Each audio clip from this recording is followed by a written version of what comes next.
Hello everyone. आज की इस वीडियो लेक्चर में हम लोग पढ़ने जा रहे हैं what are the basic block diagram of our computer system. तो हम लोग सबसे पहले देखेंगे कंप्यूटर सिस्टम को हम लोग डिफाइन कैसे कर सकते हैं। तो हमारा कंप्यूटर है क्या, तो ये एक मशीन है। It is a programmable machine. It can execute और run a pre recorded list of instruction which follow certain rule. मतलब कि ये जो कुछ भी इंस्ट्रक्शंस को ये फॉलो करता है और इंस्ट्रक्शंस को फॉलो करके ये सर्टेन रूल के अकॉर्डिंगली उसको एग्जीक्यूट करवाता है। वो सर्टेन रूल क्या होता है, तो वो हमारा प्रोग्राम। इट मीन्स कि हम लोग कंप्यूटर सिस्टम पे क्या एग्जीक्यूट करवाते हैं, तो we execute program on our computer system. और ये कैसा होता है, तो ये प्री रिकॉर्डेड लिस्ट होता है हमारे इंस्ट्रक्शंस का। तो हम लोग प्रोग्राम को कह सकते हैं, प्रोग्राम को हम लोग डिफाइन कर सकते हैं कि it is a set of instructions. इसके बाद अगर हम लोग देखें नेक्स्ट पॉइंट में, तो कंप्यूटर की अगर हम लोग बात करें तो अब मॉडर्न कंप्यूटर्स जो हमारे पास है वो इलेक्ट्रॉनिक है और डिजिटल वे में हमारे पास अवेलेबल है। But the actual machinery is wires, transistors and the circuits, जिसको हम लोग हार्डवेयर के नाम से जानते हैं। तो कंप्यूटर की हम लोग बात करें तो आपके कंप्यूटर सिस्टम में दो टर्म अवेलेबल है, hardware and the software. Hardware हम लोग किसको कहते हैं, जिसका कोई फिजिकल एग्जिस्टेंस हो। अगर फिजिकल एग्जिस्टेंस की बात करें तो जैसे आपके पास जो भी मशीनरी यहाँ पे अवेलेबल है, such as the wires, transistors and the circuits, all are called as the hardware. और जो भी इंस्ट्रक्शंस और डेटा हमारे पास है, ये सारे इंस्ट्रक्शंस को हम लोग सॉफ्टवेयर कह सकते हैं। तो हम लोग सॉफ्टवेयर को डिफाइन कर सकते हैं बहुत सारे तरीकों से। दूसरा तरीका है सॉफ्टवेयर को डिफाइन करने का, it is a set of rule और सेट ऑफ प्रोग्राम। हम लोग सॉफ्टवेयर को सेट ऑफ प्रोग्राम्स भी कह सकते हैं। यहाँ अगर हम लोग देखें कि what are the basic block diagram of our computer system, तो हम लोग देख सकते हैं कि बेसिकली हमारा कंप्यूटर सिस्टम 3 यूनिट में डिवाइडेड है। First one is your input unit, second one is storage unit and the third one is a output unit. तो हम लोग जो भी वर्क परफॉर्म करते हैं अपने कंप्यूटर में, वो हम लोगों को इनपुट प्रोवाइड करना पड़ता है with the help of the input unit. तो इनपुट यूनिट हमारे पास कौन कौन सा है, तो फॉर एग्जांपल अभी हमारे पास इनपुट यूनिट के एग्जांपल में कीबोर्ड है, माउस है, जॉयस्टिक्स है, ये सारे हमारे पास इनपुट यूनिट है।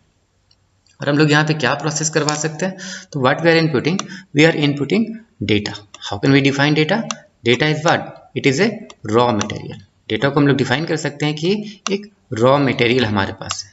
अब इसी रॉ मटेरियल से हम लोगों को इन्फॉर्मेशन मिलता है। कैसे, जो भी हम डेटा या फिर जो भी रॉ मटेरियल हम लोगों ने इनपुट किया, वो कहाँ जाएगा, वो हमारे स्टोरेज यूनिट में जाएगा। मतलब कि एक कंप्लीट हम लोग इस स्टोरेज यूनिट की बात करें तो ये आपका सीपीयू है। ये कंप्लीट आपके पास सीपीयू में जाएगा। और ये कहाँ पे प्रोसेस होगा, तो सबसे पहले आपके पास ये प्राइमरी स्टोरेज में जाता है, फिर कंट्रोल यूनिट में, मतलब कंट्रोल यूनिट कहने का मतलब कि कंट्रोल यूनिट और अरिथमेटिकल लॉजिकल यूनिट के पास से प्रोसेस होके वापस से आपके पास प्राइमरी स्टोरेज में आएगा। देन आफ्टर ये स्टोरेज यूनिट में, मतलब सेकेंडरी स्टोरेज यूनिट में आता है। फिर हम लोगों को आउटपुट प्रोसेस हो पाता है। इट मीन्स कि आउटपुट जो हम लोगों को मिल रहा है वो इन्फॉर्मेशन है। Information is what, it is a fact और फिगर। जो भी हमारे पास फैक्ट्स अवेलेबल हो रहे हैं उसको हम लोग इन्फॉर्मेशन के नाम से हम लोग जान सकते हैं। अब यहाँ अगर आप देखें तो आपके पास दो तरह के एरोज नजर आएंगे।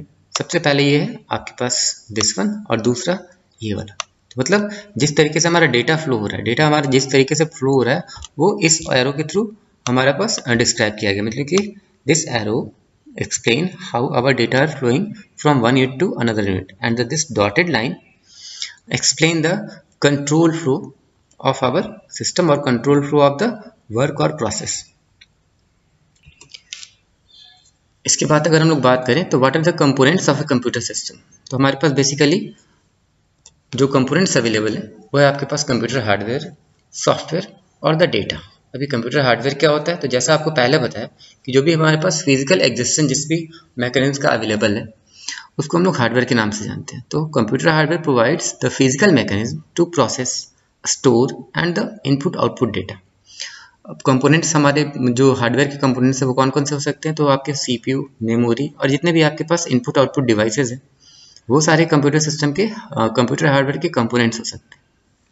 सेकंड अगर हम लोग बात करें कि व्हाट आर द सॉफ्टवेयर, तो software what provide, it provides the instructions to tell the hardware what task to perform. मतलब सॉफ्टवेयर एक इंस्ट्रक्शन प्रोवाइड करता है हार्डवेयर को कि हम लोगों को कौन सा टास्क परफॉर्म करना है। और ये क्या इंक्लूड करता है, तो हमारे सिस्टम का जो ऑपरेटिंग सिस्टम है और जो भी एप्लीकेशन सॉफ्टवेयर है ये सारा इंक्लूड होता है हमारे पास सॉफ्टवेयर में। मतलब सॉफ्टवेयर के हमारे पास दो टाइप्स हैं, कौन कौन से, तो सिस्टम सॉफ्टवेयर और the application software. Next one है आपके पास डेटा। तो डेटा इन अ कंप्यूटर में be representing numbers, character, graphical etc, but is always kept in a form that the hardware and software can manipulate.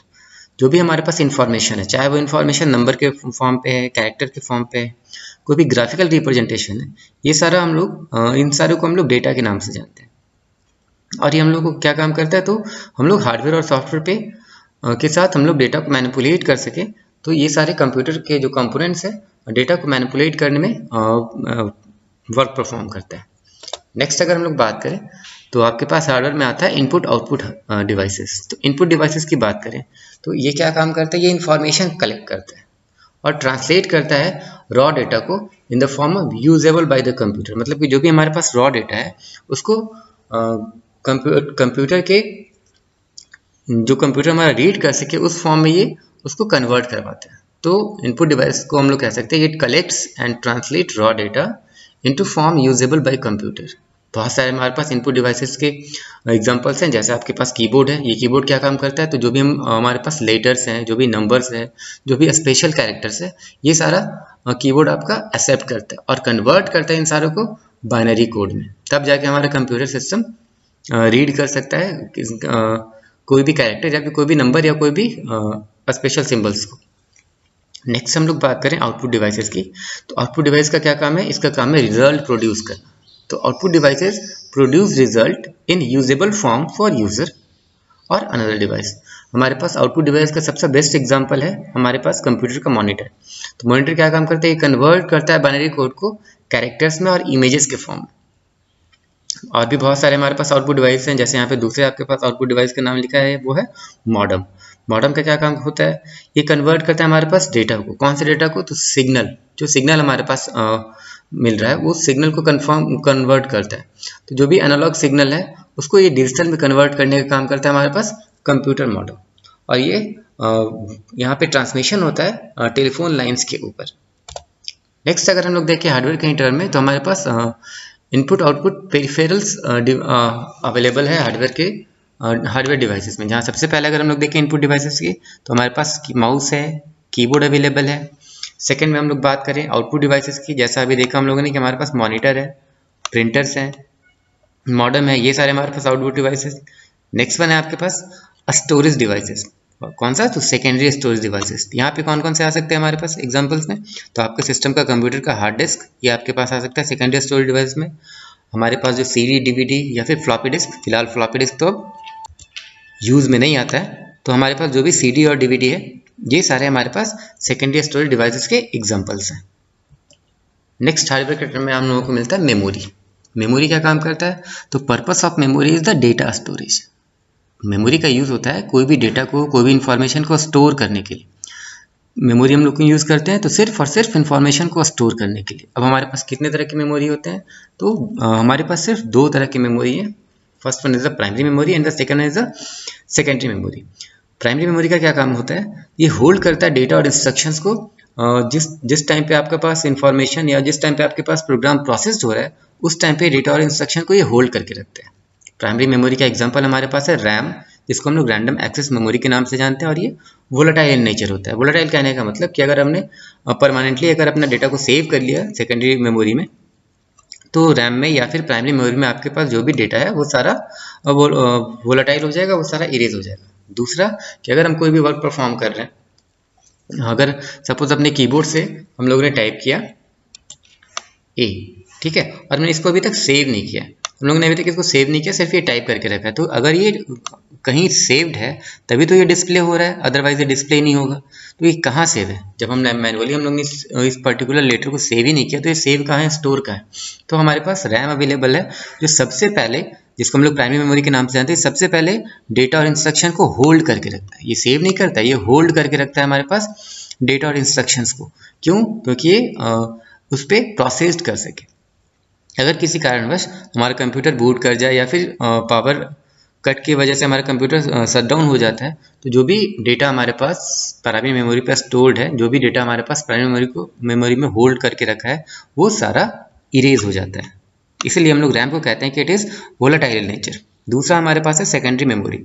ये क्या काम करता है कि it provide the permanent and the long term storage. जब तक हम लोग डिलीट ना करें सेकेंडरी मेमोरी से डेटा को, तब तक वो डेटा डिलीट नहीं होता है। तो सेकेंडरी मेमोरी का यूज़ हम लोग बेसिकली लॉन्ग टर्म स्टोर करने के लिए, डेटा को लॉन्ग टर्म स्टोर करने के लिए, डेटा को परमानेंटली स्टोर करने के लिए यूज़ करते हैं। हमारे पास सेकेंडरी मेमोरी के एग्जाम्पल्स है हार्ड डिस्क, और ये नॉन वोलाटाइल होता है। नेक्स्ट हम लोग बात करते हैं, तो नेक्स्ट आपके पास हार्डवेयर मेमोरी, मतलब कि secondary storage consist of non-volatile high-capacity device to store program and data not currently required by the CPU. Hard disk and the floppy disk and tape store data as magnetism spots, मतलब कि जितने भी हमारे पास hard disk हैं, floppy हैं, ये सारा magnetic spot से हमारे पास डेटा को स्टोर करता है। वहीं अगर सीडी और डीवीडी के पास जो डेटा स्टोर होता है वो इसके सरफेस पे मार्क डिटेक्ट होता है हमारे पास, जिसको हम लोग लेजर लाइट से हम लोग डिटेक्ट कर सकते हैं। तो वहाँ से ही आपके पास स्टोर होता है इंफॉर्मेशन। नेक्स्ट अगर हम लोग देखें तो हमारे पास लिखा है मेन मेमोरी, और मेन मेमोरी की में कहा क्या है, तो सबसे पहले आपके पास रैम है। तो it is different from the disk storage and it use to temporarily store data. जैसा पहले भी हम लोगों ने बताया कि प्राइमरी मेमोरी की हम लोग बात करते हैं, तो उस प्राइमरी मेमोरी को हम लोग मेन मेमोरी के नाम से जानते हैं, जो टेम्पोररी वे में डेटा को होल्ड करने के लिए, डेटा को स्टोर करने के लिए यूज़ में होता है। अब बेसिकली एक कंप्यूटर में 512 MB से स्टार्ट होता था, लेकिन अब हम लोग बात करें रैम की, तो हमारे पास कंप्यूटर सिस्टम में ऑलमोस्ट लगभग 8 GB के रैम्स अवेलेबल होते हैं। तो जो इनिशियल में हम लोग बात करते थे तो 512 MB से, MB मीन्स की मेगाबाइट, 512 MB हमारे रैम का साइज होता था। अब ये 2 GB, 4 GB, 8 GB जैसा रिक्वायरमेंट है यूज़र का, उसके अकॉर्डिंगली हम लोग मार्केट से अवेलेबल करवा सकते हैं। नेक्स्ट हम लोगों के पास सेंट्रल प्रोसेसिंग यूनिट, तो बेसिकली इसको हम लोग कंप्यूटर के ब्रेन के नाम से जानते हैं, और बहुत सारे के CPU में आपके पास प्रोसेसर लगे होते हैं। बेसिकली प्रोसेसर को ही हम लोग सेंट्रल प्रोसेसिंग यूनिट के नाम से जानते हैं। तो जो बेस्ट आपके पास प्रोसेसर है वो है इंटेल पेंटियम माइक्रो प्रोसेसर, और सबसे ज़्यादा ये यूज़ होता है हमारे पास एज अ प्रोसेसर में। नेक्स्ट आपके पास हार्डवेयर ऑफ द CPU, तो CPU perform actual processing of data according to the instruction from the program. जो भी इंस्ट्रक्शन मिल रहे हैं उसके अकॉर्डिंगली CPU डेटा को प्रोसेस करता है, और जो भी डेटा और प्रोग्राम है ये स्टोर होता है प्राइमरी और सेकेंडरी मेमोरी में। इसके बाद मूव होता है आपके पास CPU से अगर ज़रूरत हो तो। जितने भी आपके पास सिग्नल्स हैं, तो signal represent data and instructions travel between system components along electronic path, way called buses. इसका मतलब कि जो भी हमारे पास डेटा और इंस्ट्रक्शन जो भी ट्रैवल हो रहा है, जो भी सिग्नल हमारे पास ट्रैवल हो रहा है, वो ट्रैवल हो रहा है with the use of the bus. तो हमारे पास जो भी हम लोग जिस वायर को हम लोग जानते हैं बेसिकली कंप्यूटर में, वो बस के नाम से जाना जाता है। और इसका जो कैपेसिटी है, तो capacity of bus is critical to system performance, मतलब कि जिस तरीके से आपका सिस्टम परफॉर्म कर रहा है उसके अकॉर्डिंगली आपके बस की कैपेसिटी हो सकती है। नेक्स्ट हम लोग बात करें तो कहता है कि हार्डवेयर इज द प्रोसेसर। तो CPU की हम लोग बात करें तो यहाँ पे 3 पार्ट अवेलेबल है हमारे पास CPU में। पहला है ALU, दूसरा कंट्रोल यूनिट, तीसरा रजिस्टर। ALU का मतलब होता है अर्थमेटिकल लॉजिकल यूनिट, जहाँ पे हम लोग अर्थमेटिकल और लॉजिकल ऑपरेशंस परफॉर्म कर सकते हैं। कंट्रोल यूनिट की बात करें तो ये क्या काम करता है, it controls data movement and execution of the instructions, मतलब कंट्रोल यूनिट डेटा मूवमेंट और इसके इंस्ट्रक्शंस के मूवमेंट को कंट्रोल करता है। नेक्स्ट वन आपके पास रजिस्टर, ये क्या है, तो small high speed storage area. तो यहाँ पे हम लोग कुछ एरिया को, जो आपके पास हाई स्पीड स्टोरेज एरिया, वो आपका स्टोर होके यहाँ पे रह सकता है। ओके, यहाँ तक अगर आपके पास कोई भी डाउट है आप कोशिश करिए कमेंट करने की या अपना डाउट पूछने का। Okay, thank you.